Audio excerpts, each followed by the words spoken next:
Hi, I'm Joey Bachrach, and I'm an alcoholic. Hi, I'm Emmy Olea, and I am an alcoholic. Hi, I'm Stewart, and I am a lovable, recovering meth head. And this is Totally Sober.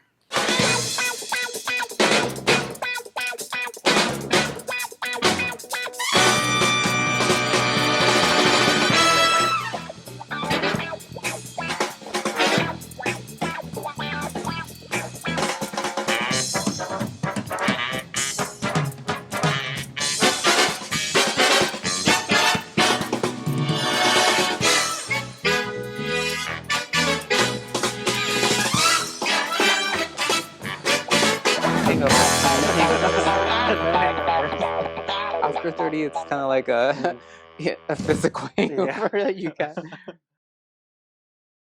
So this week we have a very special guest. Her name is Emmy. Welcome, Emmy. Would you like to introduce yourself to our amazing followers and share a little bit about who you are and what you do? Absolutely. Thank you for having me. My name is Emmy Olea, and I am an alcoholic, as I mentioned. I am a podcaster, and I also work in the substance use disorder field. I work at CRI-Help, a nonprofit treatment center in Los Angeles. And you said you have a podcast. I do, yes. Would you like to tell the audience what the name of the show is? What is it about? I would love to, yeah. So my podcast is called Crumbs. It's a show about the things that we settle for and the bits of ourselves that make us who we are. Being a podcaster was nothing that was ever on my radar. Like, I did not ever intend to be a podcaster. It just kind of happened. It landed on my lap in the middle of the pandemic. And I have been taught through sponsorship in the program to always say yes to opportunities. So during the pandemic, so I'll back up a little bit. The way the podcast happened is I wrote a memoir back in 2017. And it was mostly about, it was my life story, biographical, and it was mostly for therapeutic reasons.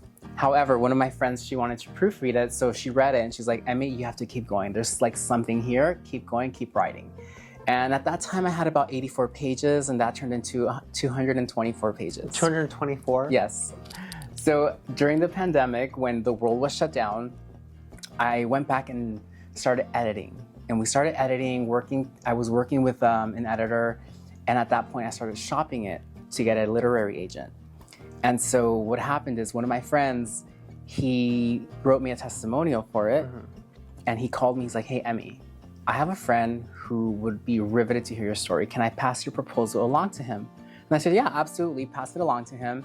And it was someone that I already knew, actually. He called me, he's like, hey, Emmy, I just started a partnership with this podcast company called Sonoro.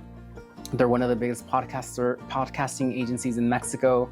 And I'm wondering if you'd be interested in doing a bilingual podcast. We can record in English and in Spanish about your life. More specifically when it comes to dating.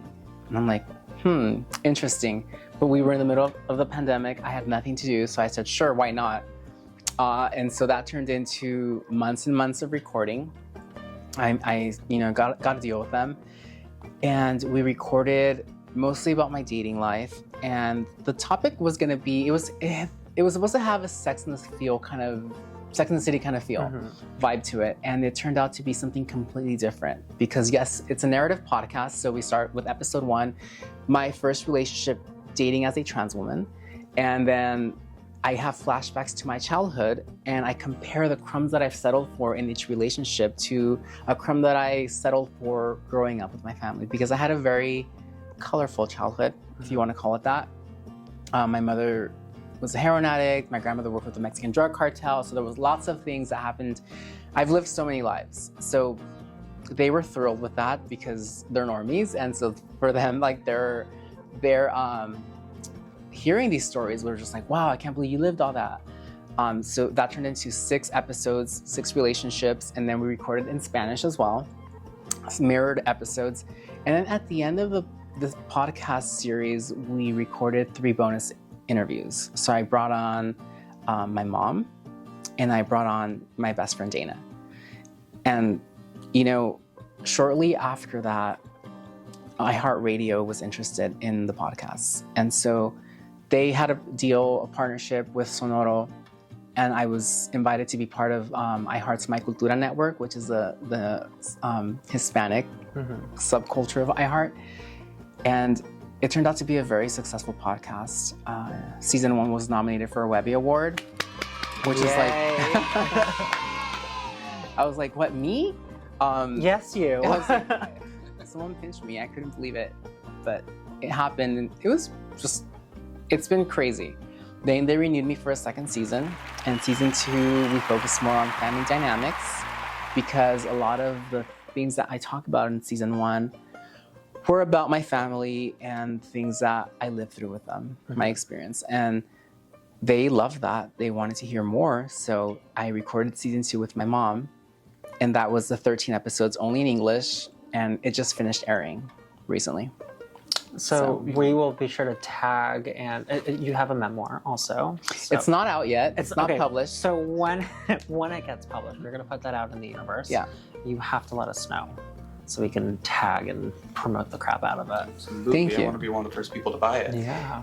Yeah, you know, I never thought first that I was going to write a memoir or B, that I was going to be a podcaster.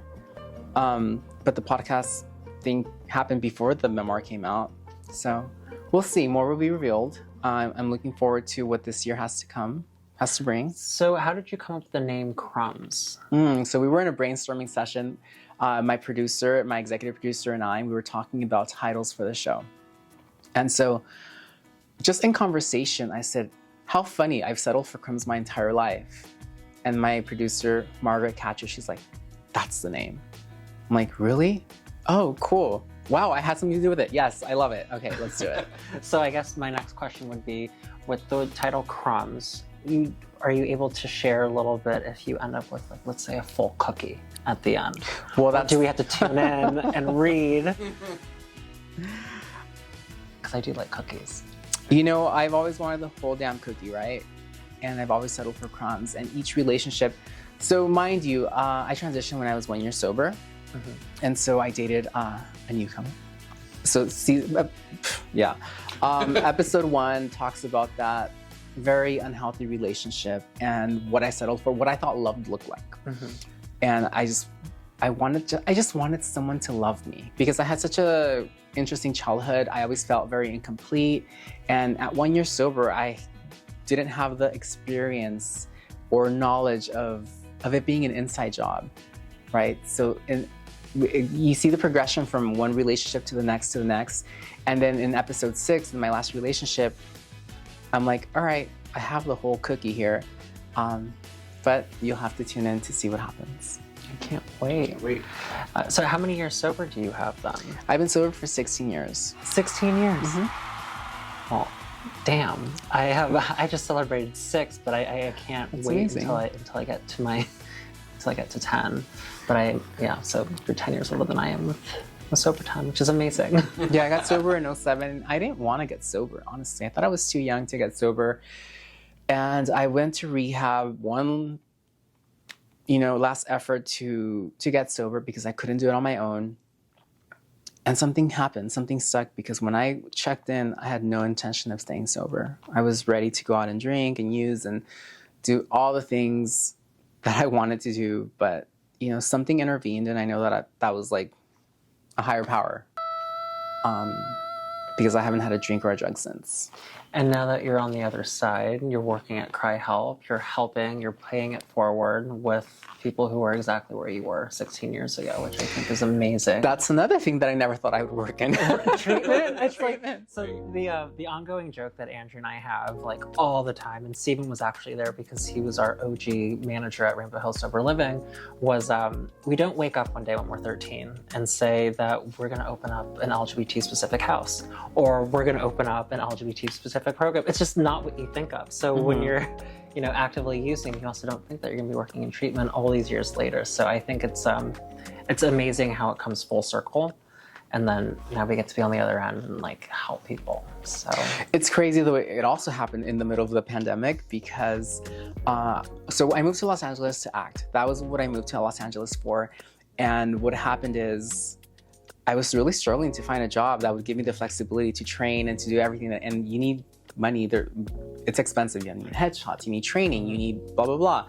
And I found this job at an ad agency, and I just kind of kept getting promoted and promoted. And then I started making like really good money. And I kind of put my dreams on the back burner because I was getting used to, you know, the money, and I liked it. And then when I lost my job prior to the pandemic, right before the pandemic, I went from being very successful in that industry to like nothing. And it was like, oh my God, what am I gonna do? And then the world shut down, and it was just a very dark time. But then the podcast opportunity came, and I'm like, what am I gonna do? So I went back to training. I got back into like acting training and got a headshots, and I got representation right away. I got represented really quick. And I'm like, all right, this is a sign that I'm headed in the right direction. But I still needed a job, right? I needed to have a day job to pay for my bills. And then my best friend started working at CRI-Help, and she became their program nurse. And she said, come work for us, come do marketing for CRI-Help. And I'm like, no, absolutely not. Like, I'm not gonna work in treatment. And then months passed, and things got really rough, as we know, things when you're not working. And so she said, come work for me. Come be a tech, and you're probably not gonna like it, but it's something. And so I was open to the idea. I got my RADT, and then I met our CEO, Brandon Fernandez, and I met him at CRI-Help's 50th anniversary party. And I talked to him a little bit, and we talked about the whole marketing thing. So he was a little hesitant because they hadn't had somebody in that role that had been successful in the marketing role. So he was hesitant, and he wasn't sure if I was gonna be a good culture fit. You know, CRI-Help is a nonprofit treatment center that's been around since 1971. A lot of the things that a lot of their practices were still a little antiquated, and here comes this like trans woman. He wasn't sure. Like, I think he was like a little hesitant. I'm not gonna lie. That's probably, I don't know. But he wanted to get to know me a little more, so he allowed Dana to hire me as a part-time COVID response assistant. So I started off in the detox department, helping Dana. At that time, we were testing clients and staff every week. And so I did that, and I got to know the staff. I got to know the people, and I got to kind of be interested and curious. And so then he offered me the position. He started me off as a marketing coordinator. And I've just worked my ass off since then. And, you know, he's promoted me. I love working there. I really did fall in love with what we do there. It's been around for 52 years. You know, there's something magical about CRI-Help. Yes, we are known as the Medi-Cal facility, but we also take private insurance. So it's the great thing about it is that people come from all walks of life with one common goal, right? To get clean and sober. And because the disease of addiction doesn't discriminate. It hits everyone, right? Socioeconomic, status, which is whatever. Beautiful. Yeah. At the same time, it's one thing that we can all relate to, and it's just like, you know, when you see somebody and you just like, you lock eyes, you're like, oh, you get it, you understand exactly what I'm talking about or what I've been through. So it's like that's what we help teach our clients here, is that there's always the other side of the same coin. It's just about how you look at it. So addiction is beautiful once you do get to the other side. Right, because, you know, the feelings are universal, and the solution is one solution, like, you know, and it's great. It's a common solution.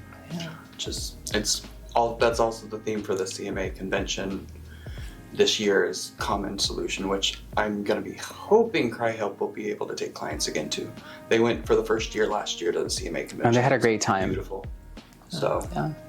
And, you know, I was scared. I was nervous because you hear so many things. I was the first trans employee to come work there. So I was, of course, scared. I was petrified.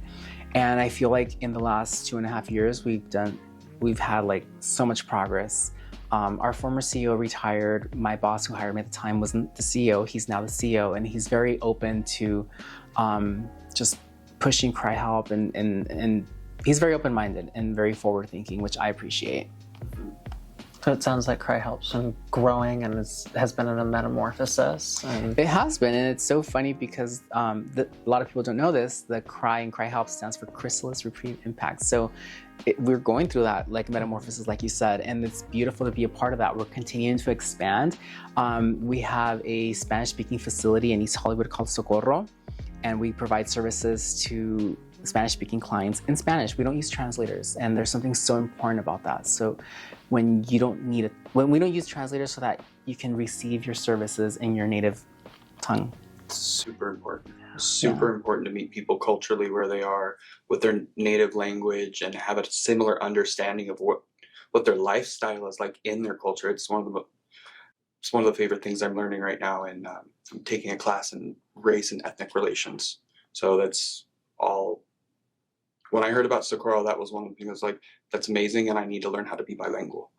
Well, Stephen is taking Spanish classes. Oh, you are? Yeah, I just finished Spanish 1 with an A. I've got Spanish 2 on my next semester, and then Spanish 3 for the fall semester following. So just going to buckle down and get through as much of it as I can and try and learn as much as I possibly can. Oh, that's great. Yeah, I'm terrible at Spanish. I took it in high school. I think the only word that really stuck was pencil sharpener, which is un sacapunta. Sacapunta. Yeah, that's it. That's the only word that it had a fun ring to it. So. When I was 8 years old, my mother moved us to Guadalajara in Mexico. So I was the gringo kid who had to learn Spanish and learn the culture, and I'm so grateful for that opportunity that I had. Even though it was weird, my mom skipped parole and like we were like fugitives on the run.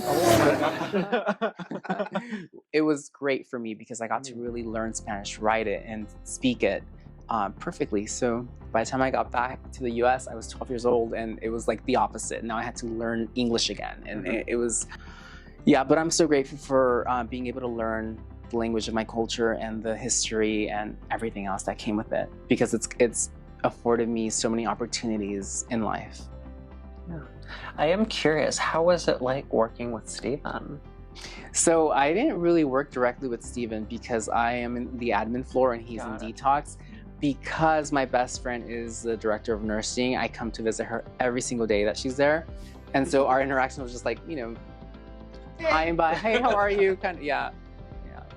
Because from our opening, Stephen was like, "Oh, I'm inviting my friend Emmy, and it was a pleasure meeting you." And we were running around like with chickens, like our heads cut off. But he's spoken very highly of you. Oh, thank you. So. She sat on the panel for my original interview for the detox. Literally, Dana and I still very close with, and while intimidating, was just like, as long as you can do the work. And this Emmy over here just kind of sitting back, well, why do you really want to work here? Oh, didn't expect that question. Like, I thought I had answered all of that already. So always asking the right questions is my experience. I have been known to ask the difficult questions, and even Dana tells me once, you're pretty, you could be intimidating in the interviews. I'm like, oops, that's not my intention. I have the best interests of the company at heart. Best interest of the clients, because work as a tech, when you work as a tech, you're working directly with the clients 24/7 in their position. Like it's you, then facilitators, then their counselors. So if you can't hold up to an interview question, how are you going to hold up to the client who's in the middle of a crisis? So I really respect that about anybody for any of the interview paneling like that. Like, ask the tough questions, absolutely, because our clients need people who are going to be there for them. I like it. Absolutely. So this is the fun part, I guess, where you get to ask us questions if there's anything that you'd like to know. We're also open books. No questions. Yeah, so I'm curious as to how you became open to starting a podcast. Yeah, so long story short, Siobhan and I, we've known each other for about 6 years now, and I met her, thankfully, once I was already in recovery. I was able to meet and hang out with people who were not sober, so there was always that mutual understanding, like, well, we're friends, we're cool, nothing's gonna bother me. Then we proposed the idea for her to come work here, and then we're like, you know what stigma that we always keep getting asked is, like, when you get sober, do you lose all of your friends who drink or party? A lot of people think that you have to, but we wanted to break the stigma between, if you get sober, you can't hang out with your normie friends, and then just work with that and see where it goes. And it's actually been doing really well, which is surprising. And it's just fun to talk about stuff that you wouldn't think to normally talk about, or you'd be too afraid to ask. She's an open trans woman. She's interviewed our other trans clients, which is, like, I don't know, really special. So it's like, Just an open, fun shits and giggles kind of thing. I love that. Did you ever think you were going to be a podcaster? No. See? No, it doesn't. It's like we were like, what should we do? It was actually Andrew's idea. It's like, you guys should just do something, talk, be yourselves, be funny, be stupid. I mean, the amount of bloopers we have are like, Siobhan's hilarious.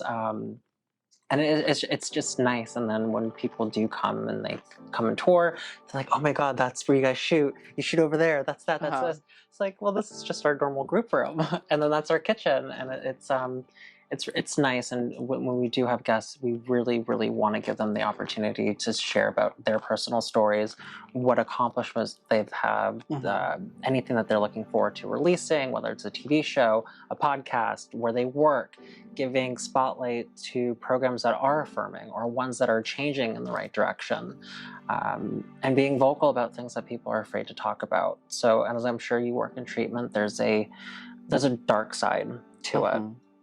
There are always going to be bad players in whatever field that people work in, but we wanted to give voices to clients about, something that we're going to be talking about in the coming months is body brokering. We're going to talk about insurance fraud. There's a huge thing with Oklahoma right now. Without clients realizing that the worst thing that could possibly happen to the treatment center is a slap on the wrist and a clawback. I will describe what a clawback is. But the client is committing a federal crime. It's insurance fraud. So we want to talk about things that people are afraid to talk about.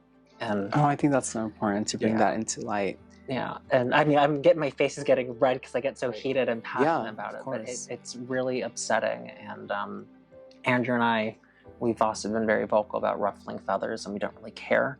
It's myself and my husband. We don't have anybody else in the kitchen telling us what to do. We've lost friends because, we thought they were doing it for the right reasons. Turned out they're not, without naming names. But, karma's a bitch. Yeah. And karma will bite them in the ass. So I get that.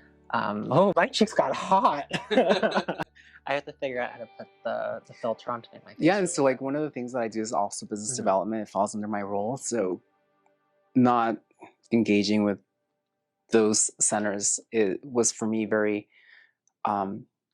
it was a learning curve, right? Because I had been working at CRI-Help for 2 years already, and then my boss was like, all right, you need to start getting out now that CRI-Help so well. And so I did, but luckily I have been taken under some amazing people's wings, and they okay, this is who you stay away from. These are the ones that are known for this. These are the shady people. And for me, that was very helpful to know as well. Yeah. So, and then there's a whole other dark side of sober livings. We've been fighting that since day one. So right now with the house, we do have somebody who unfortunately was a victim of body brokering when it comes to sober livings too. So we're doing the best that we can, and we know that we can't save everyone, but that's something I experienced with a sober living out in Hollywood. The guy was charging, he had 5 people to 1 room, and he was charging $400, but then he was the manager as well as the owner. And we had a person who was high, out of his mind, in the house. The owner would not call the cops, would not come out and handle it. I ended up, in my first year of sobriety, having to talk this guy down and get him out of the house so we could secure the house so everybody could go to sleep for work. It was insane. And I was like, well, this is not somewhere I want to live. So, no amount of cheap rent was worth having my life in jeopardy constantly, because this guy ended up having a knife and a gun on him that we got out of the house. I'm just like, great, love it. Not a pleasant experience. And I found out he was back within 2 weeks because I'd moved out that week. The owner took him back. Yeah, so we're doing what we can to fight that. So, gotta shake it off. Do you have any other questions? What is next for you in terms of Rainbow Hill? Do you have any expansion goals? So yeah, actually we do. We call it in phases. So the house was phase 1. Phase 2 is Rainbow Hill Recovery. Phase 3, not gonna let the cat out of the bag, but within phase 2, it would be great to open more IOPs, but across the country. Especially in areas where it's like looked frowned on for being authentically queer, you know, just providing a service. And I think what's important is that there needs to be more programs that are not only affirming but affordable. So we'd like to have more of these. I love that. That's so important. You know, as a trans woman, I don't know that back then there were places like this for me, like when I was looking for treatment. I didn't hear, I just called my insurance and they sent me somewhere, right? It wasn't like, they didn't ask the right questions of where do you feel safe? And it's very nerve-wracking to go to your first rehab not knowing like what to expect. So having a safe space to go to is, I was telling someone the other day, I was touring a different facility. I'm just like, oh, thank you for the work that you do because we need it more than ever. Yeah, not just here, but in other areas where we're being marginalized and hate crimed. And with Rainbow Hill Sober Living, it's been about 2-3 months now since we've officially opened our doors to trans women, and it's been long overdue.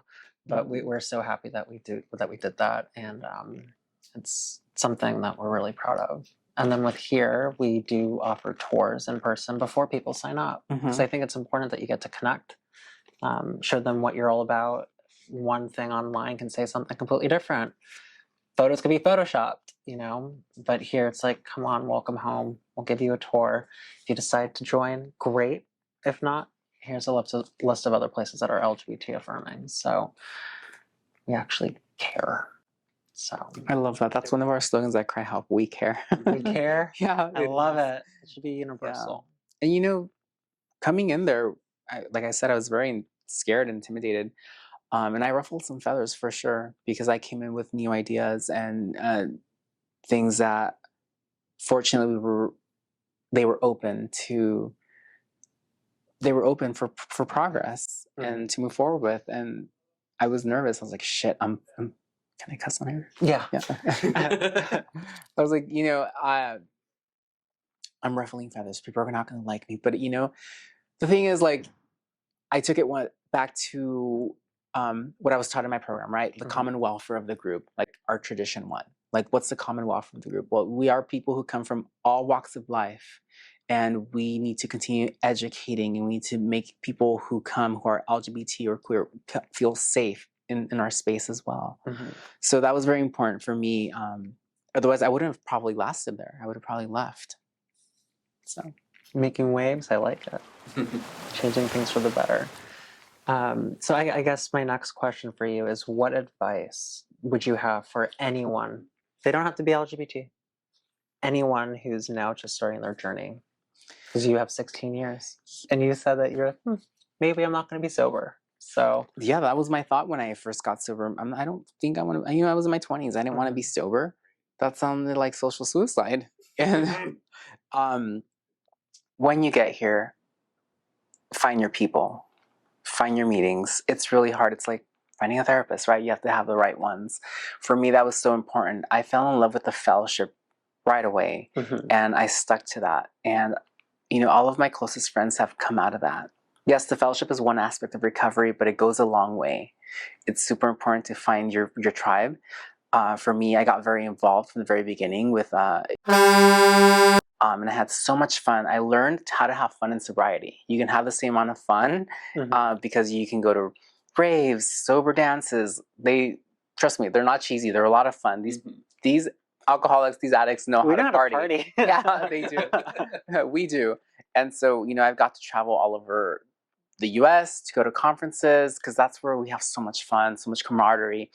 And, you know, you have your chosen family. We talked about that. The chosen family that you find here, we hold each other accountable. So find your people that keep you accountable so you can stay in the middle of the herd.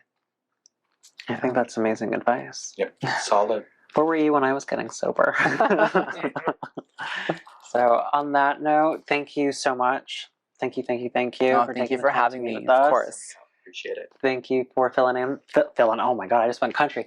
Filling in for Siobhan. Absolutely. Be sure to hit that like and subscribe button, and we'll see you next time. Thanks. Bye. Okay, perfect. Boom. I will, yes, it did record. Perfect.